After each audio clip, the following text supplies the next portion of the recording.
Welcome to the Parenting with Impact podcast with your hosts Elaine Taylor-Klaus and Diane Dempster, co-creators of ImpactParents.com, an online community, award-winning blog, and service organization helping parents all over the world to raise complex kids become capable, independent adults.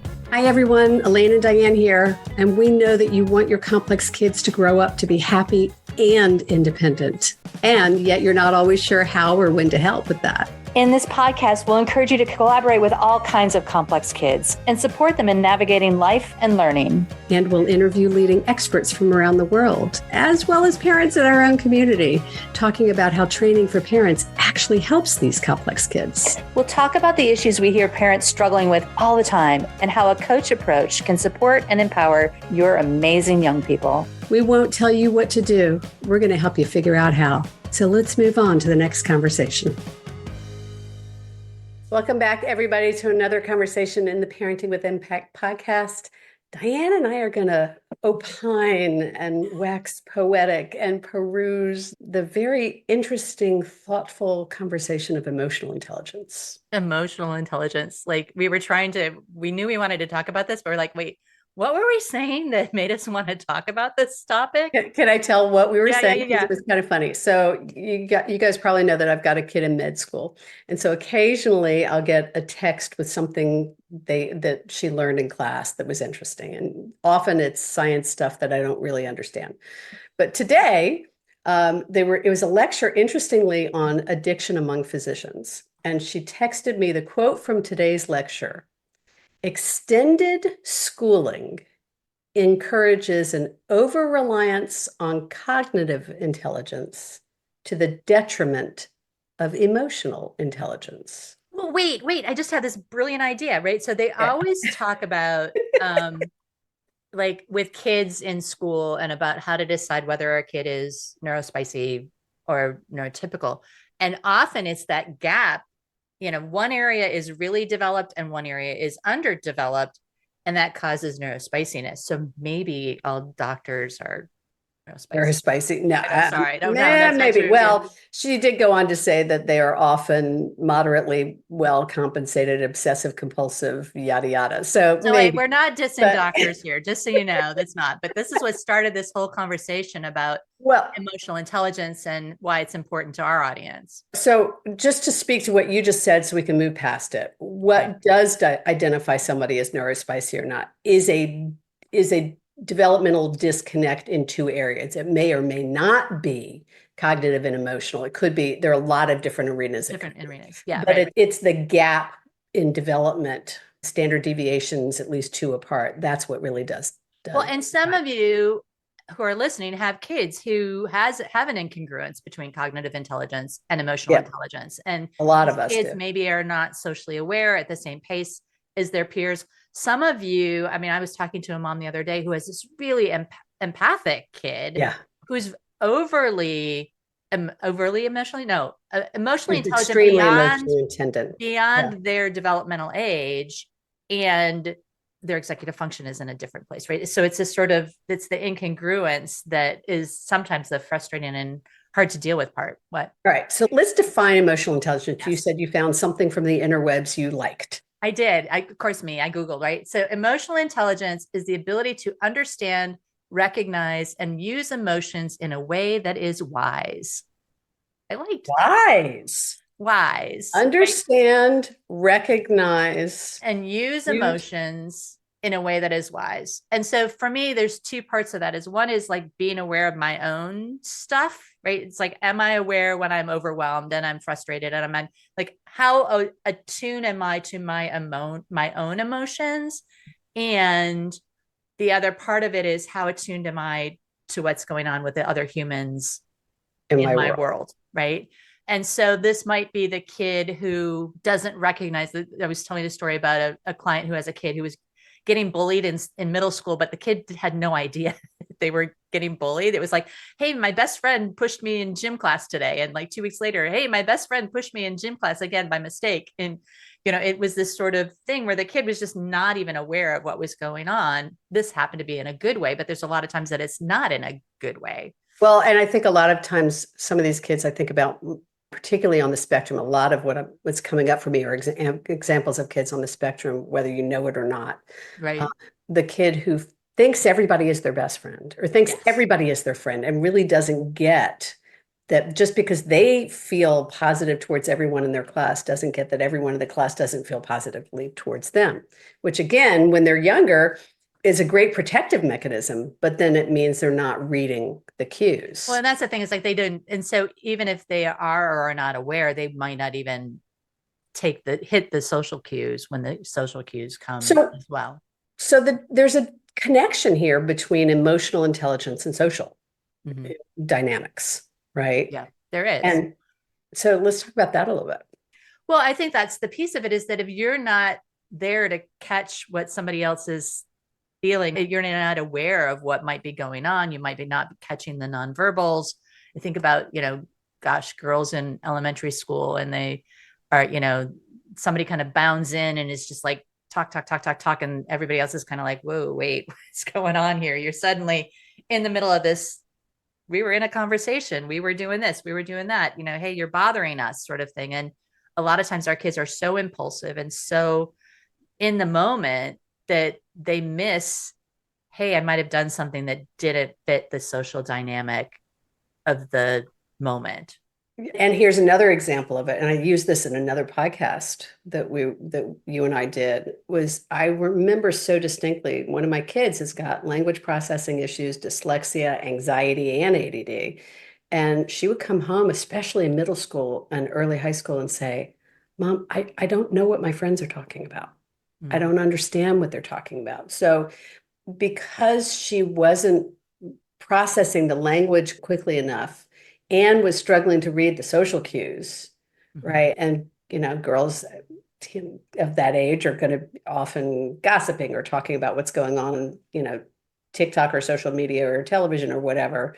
Like she wasn't processing it. And so she was unable to figure out how to respond because she didn't really actually understand the conversation, the content of it.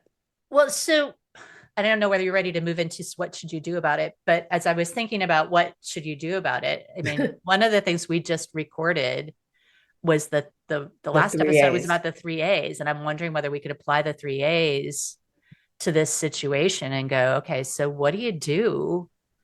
What do you avoid? What do you accommodate? Where do you act?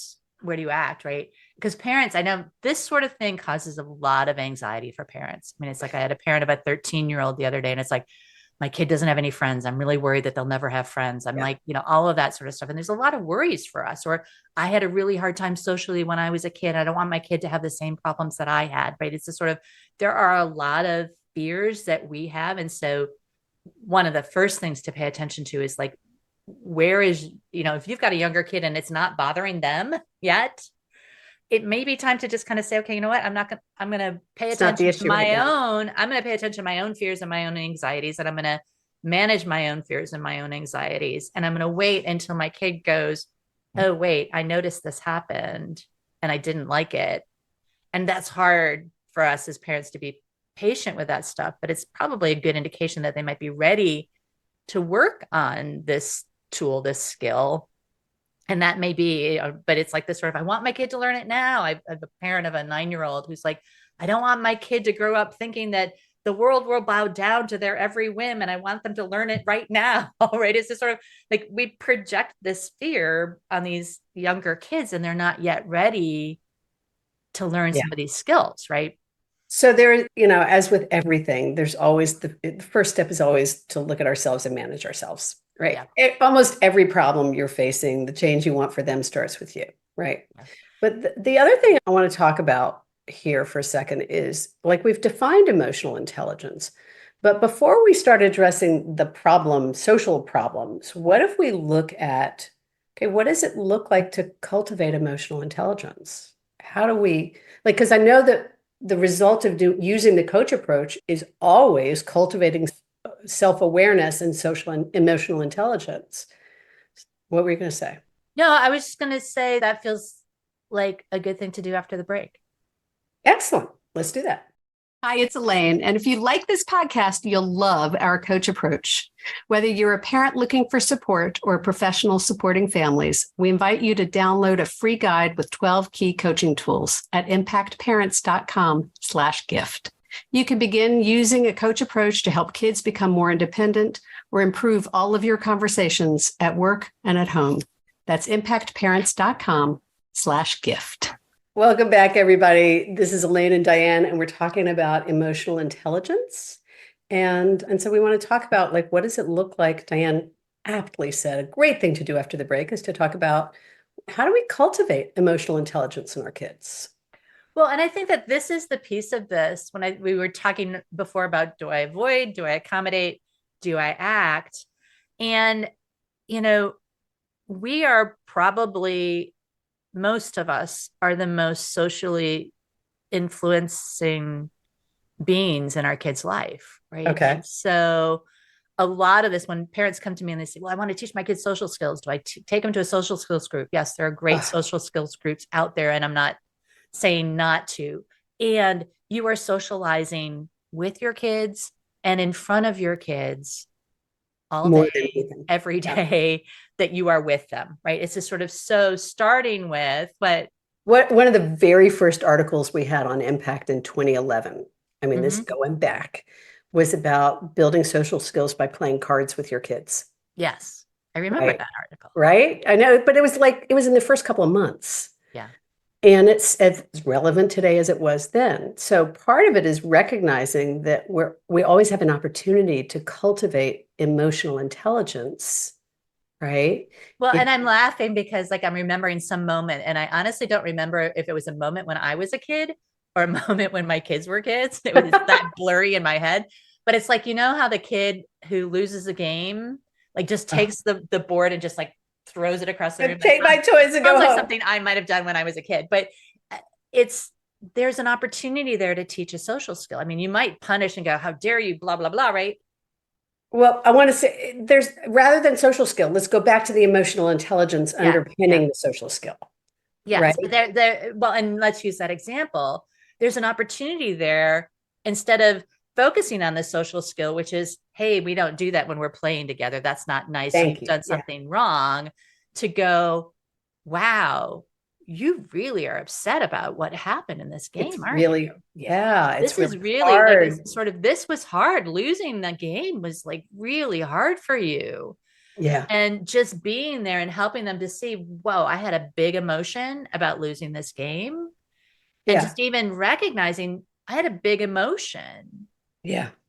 Yeah. Sometimes we skip over that, right? Because big emotions feel wrong as parents. Well, so it's funny because what we said a minute ago is whenever you're looking at something, first place to focus on is yourself. The second place to focus on is to acknowledge what their experience is. Right. And part of their experience is their emotion around whatever's happening, especially for children, because they're still developing. And, as you were talking, Diane, I was thinking about when my youngest kid was 9.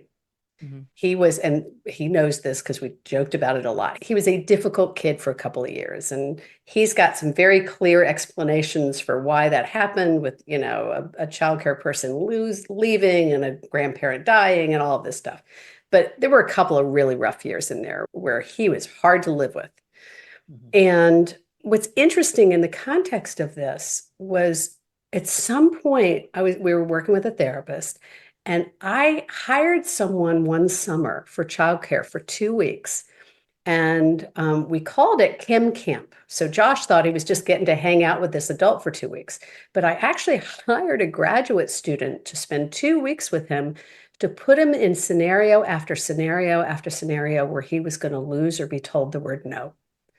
And we practiced and practiced and practiced, helping him learn to be okay with not getting things going the way he wanted. Because to your point, he was the kid that was going to knock over the game board or, throw a fit. He was a terrible loser.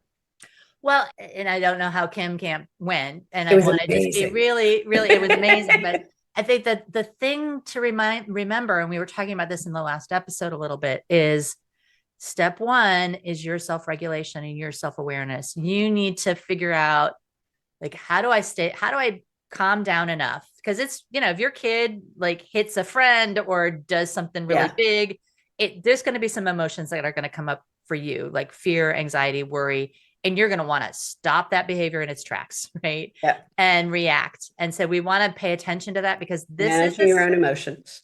This is a skill we're trying to teach. So then step number 2 is these kids need to be able to regulate their own emotions. Well, I would say step 2 is recognizing and acknowledging their emotions and helping raise their awareness to it. Yes. So, and part of that, yes. So the front end of managing their emotions is beginning to notice that they're emotional and learning the tools to regulate. Because before we even that comes after. Yeah. Right. And you may not do it all at the same time. You may spend a couple of weeks just focusing on helping them recognize when they're feeling something before you ever get to actually managing it. Well, and I think that's where I think we get tripped up as parents. It's like this sort of, our kids just had a big moment. They've said something terrible to us. They've hit us. They've hit somebody, whatever the behavior is. They've thrown the board game across the room. And, we want to jump to solving the problem or teaching the lesson or whatever else. And it's this sort of, if your kid is dysregulated in that moment, they're not available to learn the lesson. And so the first thing in that moment, you have to help them calm down. And the whole process is I have to learn, what are the things that upset me? How do I notice when I start getting upset? How do I avoid getting upset? I mean, this is what you were saying about practicing being in situations where you get upset. It's not about saying, no, you can never be upset again. It's this sort of, because we all get upset. We all do. Yeah. We just have to learn how to navigate it. But yes. Yeah. And so I like the way you kind of broke it down, right? First, we have to acknowledge that they are having real emotions that are behind those behaviors. We're always looking what's underneath the behavior. There's an emotion going.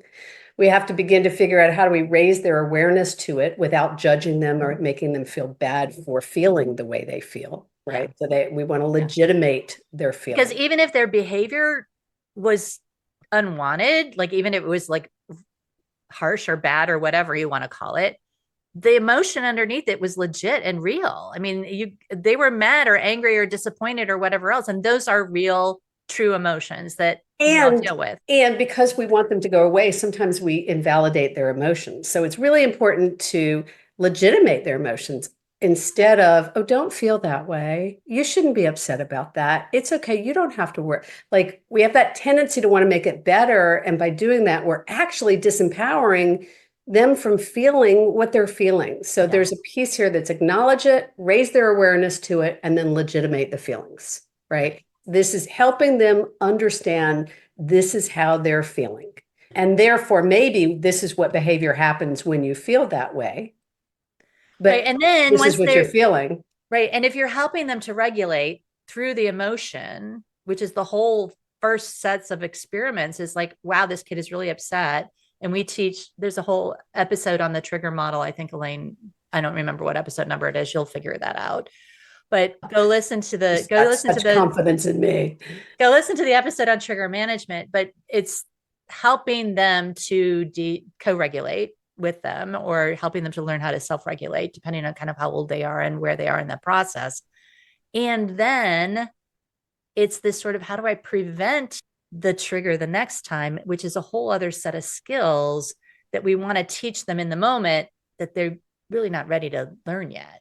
No, I was going to say, and I'm not ready to go there, and that, which is a great indication of what you're saying, because if it's acknowledge their emotions, raise their awareness to it, legitimate it, then it's helping them downregulate.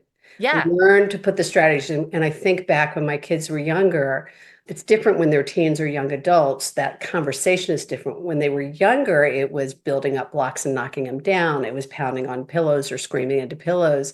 When my kid was an older elementary school, we had this thing that because he got angry a lot, and to help him navigate his anger, we would let him break down the recycling boxes with a baseball bat and a helmet, right? So it became kind of play, but it was also getting out that aggression. So all of those down-regulating inner things to manage the energy of the emotion, we had to get to after we understood what the emotion was, and before we got to trying to prevent it. Well, and it's really interesting because I have a client who happens to be a little bit of a hothead parent, and we've been focusing on it in the same direction, right? It's just sort of, you want to start with, okay, how do I prevent getting upset in the first place? But the reality is that you're getting upset, right? The upset is happening. And so you're better served to focus on what are my tools for navigating the upset Yeah. first, so that I can be calm enough to go back and say, okay, wait, I'm starting to get upset. Yeah. What are the things that start me on my path, right? And it's the same thing with our kids. And you said something, Elaine, about the order here. I want to just make sure parents are really clear. It's not the order in the hour after the upset happens the first time that you're going to do this. Like you were Yes. talking about Kim Camp being 2 weeks, 2 weeks. like It's gonna all this happen over person time. worked was this whole thing, right? And so this is a process, right? If you spend a month with your kiddo, helping them to recognize, When they're getting upset and why, right? yeah. And the tool, we haven't talked about this, but the tool in that time period might be repair, right? It may be you teach your kid how to hug it out with their sibling if they've been unkind. It may be writing a love letter to mom if they've called mom names. It could be, there's all kinds of things it could be. So you may be focused on, okay, you're navigating the big emotion. When we have a big emotion, we want to make sure that we repair the relationship in the moment after, or as soon as we can after it happens. Yeah. And then we're going back to some of the prevention kinds of stuff. Well, so, parents come to us all the time with the question of how do I get my kid off technology, right? Mm-hmm. And what I'm remembering with one of my kids was talk about breaking it down into different places to take aim. First, we started learning to navigate turning off the device when they were asked. It was way later when we started navigating and taking aim on turning off the device without an attitude or respectfully or kindly, without pushback. So for a while, it was turning off the device, and if they were obnoxious about it, I was avoiding taking aim. I wasn't tackling that issue. I was accommodating the obnoxiousness because I was focusing on the behavior. And then I came back later and we started taking aim on following the direction respectfully. And that was a different issue. And so I really want people to see that sometimes if we're dealing with emotional management issues, it's separate from the action that we're trying to get them to do. We have to break it apart to make it doable for these kids, because it's not always intuitive for them to not only follow the directions, but to do it without getting upset about it. Well, so we started talking about emotional intelligence, and where we ended up focusing was on the self-awareness piece of it and the dysregulation piece of it, because the social situation I gave was one where you had a dysregulated human. Do we want to talk about other social kind of situations where kids are having a hard time? Do we want to save that for another episode? What do you want to do, Elaine? I think maybe we save that for another episode and we pin that so really we're setting the stage right now for talking about cultivating emotional intelligence, awareness of emotional reactivity, where it's coming from. How do we help them identify feelings? And then we can connect that to social dynamics in another conversation. Is that fair? It is. I love how you just wrapped that up. Did you know you were doing that? Nope. All and right. You guys, this is why we love working together and love doing this work with you. So take some thoughts for yourself, right? We were a little stream of consciousness today, and that's okay. Some of you learn really well with stream of consciousness. Some of you need to be more linear. So take some notes for yourself and go, okay, so we're talking about emotional intelligence. We're talking about self-management. We were talking about helping your kids through big emotions themselves. What do you most want to take away from our conversation today? Or maybe can I reframe that a little bit? What are you taking away from the conversation and what do you want to do with it? Sure. Right? What's your insight or your awareness? And is there any action you want to apply it to in your life for yourself or for your kids or for both? Awesome. And as always, y'all, thanks for tuning in. Thanks for being part of this amazing community. Thanks for doing what you're doing for yourself and for your kids, because you make an extraordinary difference. See you next time, everybody. You've been listening to the Parenting with Impact podcast with Elaine and Diane. For more information on the Impact Parents community or to join Sanity School for Parents, please visit impactparents.com. If you like what you've heard, please share this podcast with friends who need similar guidance and subscribe wherever you listen to podcasts. For the essentials of Elaine and Diane's coach approach to parenting, download a free tip sheet at impactparents.com/podcast. Behavior therapy training for parents is actually recommended as a first-line treatment for complex kids. For information about Sanity School, our training program for parents or teachers, which has helped thousands of families around the globe, visit impactparents.com/sanityschool.